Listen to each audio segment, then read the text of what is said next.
E aí, pessoal, hoje é um vídeo diferente, tá? Eu ainda estou sem um quarto de jogos, ainda estou sem um computador bom para poder editar um vídeo legal para vocês, tá? Só explicando isso, mas no final do vídeo eu dou uma explicação melhor. Mas para não ficar sem nada, sem conteúdo, já faz uns 5 meses que eu postei que eu retornei com o canal, eu vim aqui trazer para vocês três coisas estranhas, tá? Coisas estranhas assim que tem a ver com games, claro, mas que foram muito curiosas. Uma delas foi uma coisa encontrada, outra fui eu que criei e outra fui eu que descobri. Que são dicas bem interessantes até para vocês que querem aí arriscar algo diferente nos seus games e até quebrar um galho para quem não tem grana para comprar uma coisa mais cara. Então, a primeira delas foi um controle muito bizarro que eu encontrei numa feira do rolo. Esse controle é esse daqui. Eu te juro que é o controle mais esquisito que eu já vi em toda a história da minha vida. Olha que coisa bizarra de todos os ângulos, tá vendo? Esquisito, né? Eu encontrei ele numa feira do rolo. O cara me vendeu a R$ 5. Ele não sabia o que que era, da onde vinha. Tava lá jogado numa lona, tá? Eu costumo ir muito à feira do rolo, mas eu não gravo feiras do rolo porque eu não acho legal. Entendeu? Porque se você tem uma técnica ou você tem um truque para negociar ou para conseguir esses itens esquisitos ou até mesmo itens raros, como eu já encontrei muitos, a preço de banana, você não pode entregar a sua técnica, porque os caras que vendem na feira do rolo veem você filmando, vão procurar no YouTube e acabam descobrindo que foram tapeados. Porque a pessoa fala, puta, encontrei esse acessório a 5 conto e o cara. E ele vale 500, tá ligado? E o cara fica com a maior raiva, ele pega a raiva de quem fica procurando coisa de game e mete a faca no preço. Entendeu? Então, se você entregar pro cara que você tá filmando ali, obviamente o cara vai ver o vídeo. Ninguém é idiota, entendeu? Então eu acho assim, feira do rolo, se você tem uma técnica, faça um vídeo separado explicando essa técnica tal, mas não entregue que feira você tá, que barraquinha que você foi, porque o cara e apareça com uma câmera lá, porque o cara vai procurar, entendeu? E aí estraga toda a técnica de quem aí dá um duro danado para conseguir caçar coisas na feira do rolo. E caçar em feira do rolo, eu não digo que é você ir naquelas banquinhas onde tem tudo de games. Ali não é caçada. Você sabe que ali só tem game, você sabe que você vai encontrar games ali e que o cara vai meter a faca nos preços. Caçar é você encontrar acessórios e coisas de games em lugares inusitados, onde jamais teriam. E realmente é uma caçada mesmo, você encontrar algo perdido onde jamais teria algo de game ali. Nas feiras do rolo tem alguns caras que jogam umas lonas no meio do caminho lá e jogam um monte de coisa, desde panela velha, opa, esbarrei na câmera. Desde panela velha, várias coisas os caras jogam ali e literalmente eles não sabem o que que é, entendeu? E eles colocam preços de banana mesmo. E se você passar um pente fino ali, você vai encontrar itens como esse, ou entre outras coisas que eu já encontrei em feira do rolo. Eu achei até um GPS funcionando perfeitamente. Paguei 25 conto nele, mano. E eu uso na minha moto, às vezes, quando eu precisar viajar ou alguma coisa assim. É isso aí, cara. É você caçar. Conseguir encontrar por preço barato itens raros, estranhos, esquisitos ou até úteis e não pagar o preço caro que os caras das banquinhas de games cobram, entendeu? Isso é fazer uma caçada. Mas vamos parar por aí. Já estou entregando coisas demais. Então vamos falar desse controle aqui. A primeira coisa que você acha de estranho nele é esse formato bizarro dele, principalmente isso daqui. Isso aqui para mim parece o quê? Uma alça, certo? Então vamos supor que isso seja uma alça, que eu vou carregar o meu controle. Ah, eu vou para a escolinha carregar meu controle balançando o fiozinho assim na alcinha, parecendo o Dinky Wink dos Teletubbies, tá ligado? Agora eu me pergunto, para que tacar uma alça num controle que pesa o quê? Se você colocar ele numa balança, vamos ver quanto que o bichinho pesa. Ah, ele pesa... Aí eu tenho que colocar antes, né? Primeiro eu ligo a balança. Vou marcar aqui. Ele pesa 251 gramas. 251 gramas. Isso é um peso pra caramba pra uma criança carregar, correto? Então, para que eu vou colocar um controle de 250 gramas com uma alça? Eu até entendo que o outro item mais estranho que eu já vi com uma alça foi o GameCube. Mas o GameCube era um console, ele era pesado, você para poder transportar, claro que podia ser útil colocar uma alça nele. Agora, colocar uma alça num controle, sei lá, é estranho, né? Mas beleza, colocaram uma alça. Talvez isso aqui seja uma alça de sustentação da estrutura dele, porque ele é todo esquisito. Você vê que aqui por dentro ele é todo aberto, oco, entendeu? E a parte do LR2 dele é separado da parte dos botões do controle. Ele vem diretamente daqui dessa base. Então isso aqui deve ser uma sustentação, porque ele é meio molengão. Se você mexer com força, ele realmente ele vira. Essa parte aqui do encaixe, ela mexe. Então isso aqui provavelmente é alguma estrutura para dar estabilidade para a forma dele. Provavelmente porque no projeto final deve ter dado alguma coisa errada, ele deve ter quebrado, né? A outra coisa estranha seriam essas duas partes marrons aqui. Por que marrom? E por que elas são capas que podem ser soltas? Eu não sei, eu não tentei desencaixar isso aqui. Mas eu achei bem estranho essas lombadas marrom e dura, né? Não tem nada macio nesse controle. O nome desse controle, inclusive, é Nostromo 17, não, N45. Nostromo N45. Cara, nunca ouvi falar nem dessa marca, cara. Se vocês quiserem ver aí, não sei se dá pra vocês lerem. Na frente tá meio desgastado, né? Mas tá escrito aqui. Nostromo by Belkin. Belkin, eu conheço a Hyperkin, mas Belkin não conheço. De qualquer forma, é um controle USB. Acredito eu que serve para PC. O USB dele tá bem enferrujadinho, tá vendo? Mas se ele não funciona. Eu tentei testar em um computador e tudo mais, ele não está funcionando, infelizmente. Mas eu adquiri ele por uma bagatela aí de R$ 5. Para mim é uma boa peça de coleção, cara. Isso aqui faz parte da história. Só pela esquisitice dele já entrou para a história. Outra coisa interessante é que ele tem dois encaixes aqui, dos dois lados, ambos os lados. E eu já pesquisei na internet sobre esse controle, eu não vi nada referente a, como é que eu vou dizer, o porquê dele tem esses furos. Ele não vinha com nenhum acessório, ele vem vendido assim, do jeito que ele está aqui. Ele é até confortável, cara, ele não é ruim de jogar. A posição dos analógicos me lembra muito os controles do Play 2, do Play 1, até que tinha os dois analógicos, entendeu? E são confortáveis, sabe? O plástico ele parece ser interessante. O LR também é confortável, é bem acessível, ele encaixa bem na mão. Isso me lembra bem um controle de NES com uma extensão de encaixe para as mãos, né? E é bem interessante, é acessível os botões. Eu acho que até no Switch mesmo, se você pegar um Nintendo Switch, ele tem algumas falhas nos seus controles. Por exemplo, toda vez que eu vou apertar o B aqui, eu acabo pressionando sem querer o analógico dele. Então acho que essa posição do segundo analógico ficar bem embaixo de onde você vai precisar apertar os botões é incômodo, entendeu? Eu acho incômodo. Se fosse como aqui em cima, ele não ia atrapalhar. Assim como se eu estou controlando aqui, eu jamais aperto os botões de baixo. E aqui deveria ser a mesma coisa, mas porque eles inverteram? Bem, eu não sei.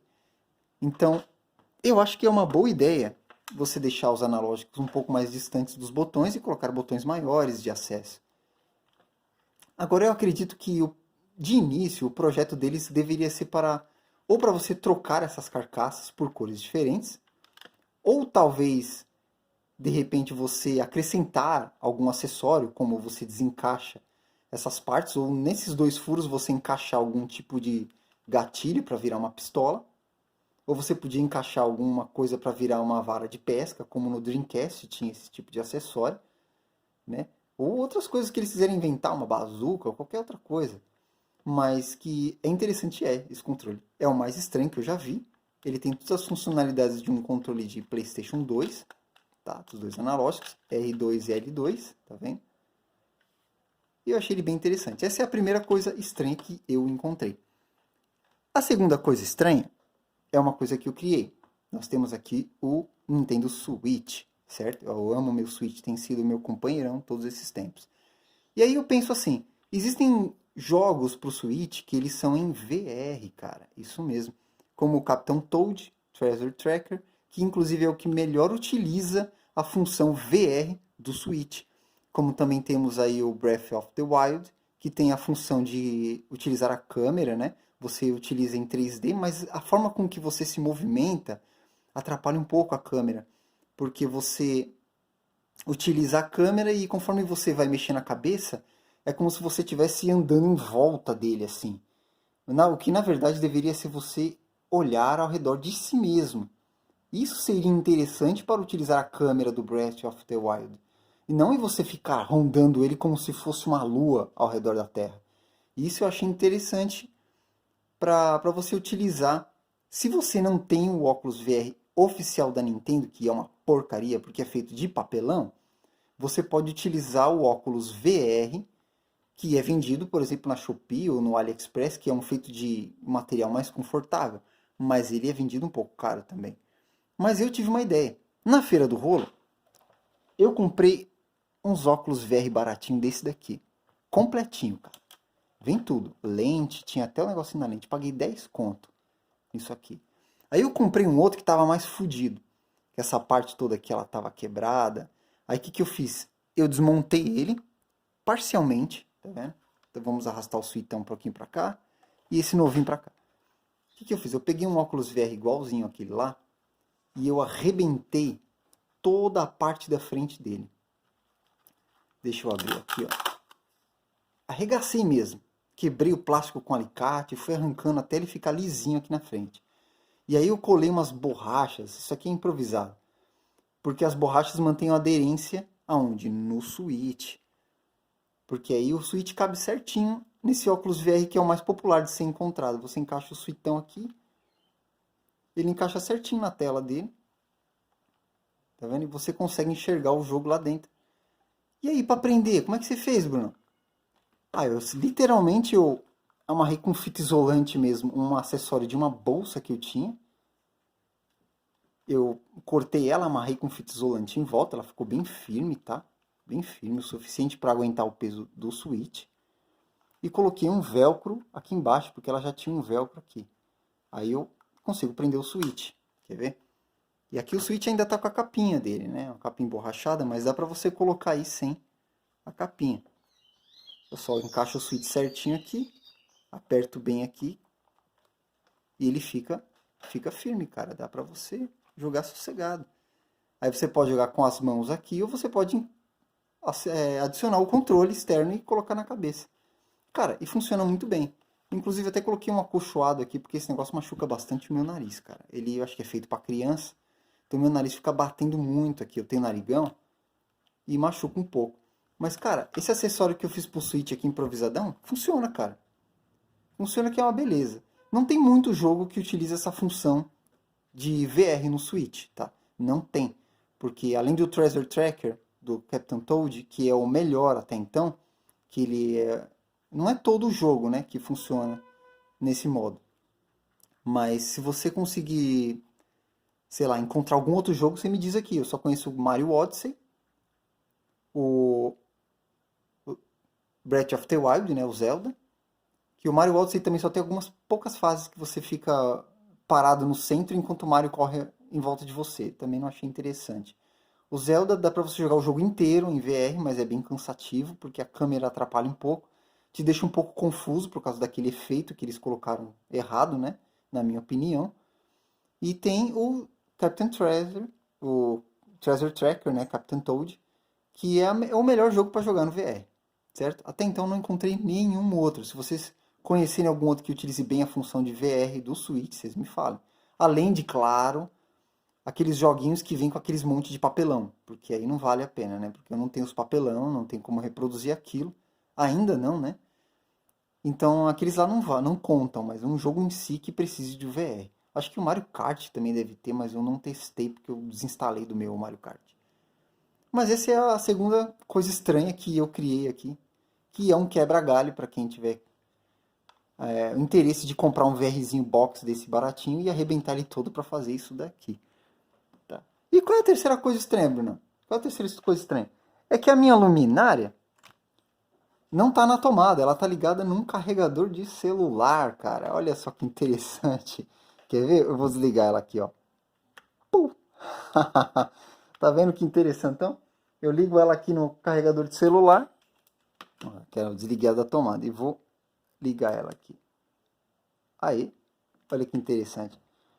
Então, para quem for gravar externamente, utilizando o celular de repente,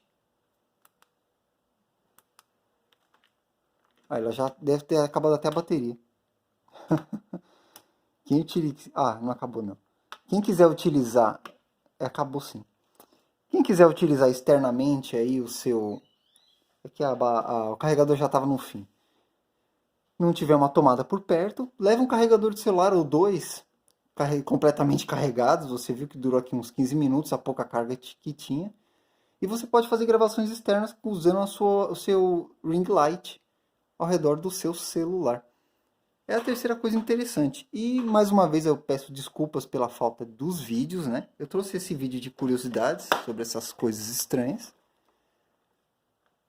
E logo logo, se Deus quiser, eu estou trabalhando bastante aí para mim comprar um computadorzinho novo para poder editar os vídeos para vocês, porque o que eu tenho ele não aguenta. O último vídeo que eu fiz do Mario 64 DS, que é aquele vídeo longo, tudo, eu demorei pra caramba pra conseguir editar ele, porque eu tive que editar ele em trechos de 10 minutos e renderizar esses 10 minutos, salvar todos os vídeos já renderizados, depois juntar eles em grupos de dois e renderizar de novo até formar pedaços e pedaços, até formar um vídeo só. Porque o meu notebook que eu tenho, um notebook bem fraquinho, ele é um i3 da quarta geração e não tem placa de vídeo, então ele não aguentou, né, a renderizar o vídeo todo e nem colocar alguns efeitos que eu até tinha colocado. Porque ele não tem placa de vídeo, então ele é bem ruim para fazer edição no programa que eu uso, que é o Camtasia. Imagina se eu usasse um programa bem mais fodão aí, né, um Sony Vegas da vida, entre outros. Então eu estou juntando aí para me comprar um notebook melhor. Eu ainda não tenho local para gravar também, minha coleção de jogos ainda está na garagem. Então fica ruim eu sair fora do meu padrão que eu gravava meus vídeos e começar a fazer vlogs. Ou esse tipo de conteúdo que eu fiz agora. Mas vai ser bem raro fazer para mim não sair bem do padrão que vocês gostam do meu canal. Então eu decidi optar por fazer alguns videozinhos quando eu fico muito tempo sem, só para vocês não ficarem sem conteúdo e tentar trazer alguma coisa interessante para vocês aí. Beleza? Eu agradeço aí a paciência de todos vocês pelos meus vídeos e por ainda não se inscreverem do meu canal. E aguardo aí vocês aí no próximo vídeo. Espero que em breve. Beleza? Valeu e obrigado pelas visualizações aí, pelo carinho de vocês. Até mais.